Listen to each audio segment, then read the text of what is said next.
Welcome to NMAX Civil Muthukani. In the video, we will talk some applications of trigonometric function like example 7. From a point on a bridge across a river.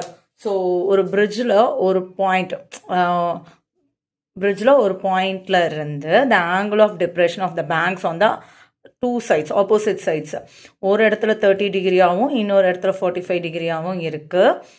If the bridge is at a height of, இப்போ இந்த bridgeோட height வந்து 3 மீட்டராக இருந்ததுன்னா find the width of the riverனு கேட்குறாங்க. So width of the river கேட்டிருக்காங்க. இந்த bridgeக்கு இருக்க width of the river நம்ம இப்போ கேட்குறோம். ஃபர்ஸ்ட்டு நேமிங் பண்ணிக்கலாம். ஏபி சி அதை பின்னு கொடுத்தாச்சு. ஸோ இப்போ நமக்கு தெரிஞ்சது, இப்போது டிரான்ஸ்வர்சல் படி இந்த இடத்துல 30 டிகிரி வந்துடும், அதே மாதிரி டிரான்ஸ்வர்சல்ஸ் படி இங்கே 45 டிகிரி வந்துடும். ஸோ இப்போ ஃபஸ்ட்டு நம்ம எந்த ரேஷியோ வந்து கனெக்ட் பண்ணதுன்னு பார்த்தீங்கன்னா tan தான். So tan 30 is equal to அப்படின்னா பிபி டிவைடட் பை ஏபி. இப்போ நம்ம வித் ஆஃப் த ரிவர்னா ஏசி தான் கண்டுபிடிக்கணும். ஏசிங்கிறது AB plus BC. So next ratio என்ன எடுத்துக்கலாம்? tan 45 is equal to BP divided by PC.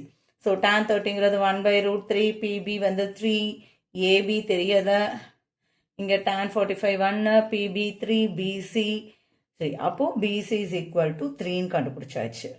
இப்போ next AB is equal to 3 divided by, இப்போ இங்கே போயிடுச்சு ஏபினா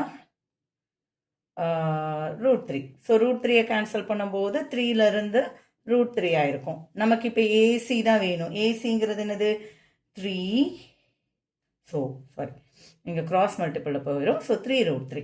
ஸோ இங்கே ஏசிங்கிறது ஏபி ப்ளஸ் பிசி. ஸோ அப்போ என்ன வரணும்? 3√3 ப்ளஸ் 3. 3 காமனாக வெளியில் எடுத்துட்டோம்னா √3 ப்ளஸ் 1 மீட்டர். So width of the river is √3 × √3 + 1 metre.